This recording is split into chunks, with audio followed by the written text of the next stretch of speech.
মানুষের মতো কোনো দুর্বল প্রাণী আমি আল্লাহ বানাই নাই। পিপিলিকার কাছেও মানুষ দুর্বল, মশার কাছেও মানুষ দুর্বল, খানার বেলায় মানুষ দুর্বল, ঘুমের বেলায় মানুষ দুর্বল, মেধার বেলায় মানুষ দুর্বল।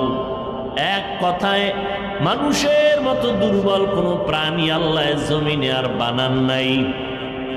মানুষের মতো দুর্বল কোনো প্রাণী নেই। পিপিলিকায় যদি মেজাজ গরম করে, বনি আদম কোনোদিন খানার প্লেট নিয়ে খেতে পারবে না, দেখবে পিপিলিকার আওয়াজ। মশায় যদি মেজাজ গরম করে, কোনো বনি আদম আরামে ঘুমাতে পারবে না, মশা ঘুমাইতে দিবে না। জঙ্গলের বাঘ মেজাজ যদি গরম করে, কোন বনি আদম আরামে সমাজে রাস্তাঘাটে নামতে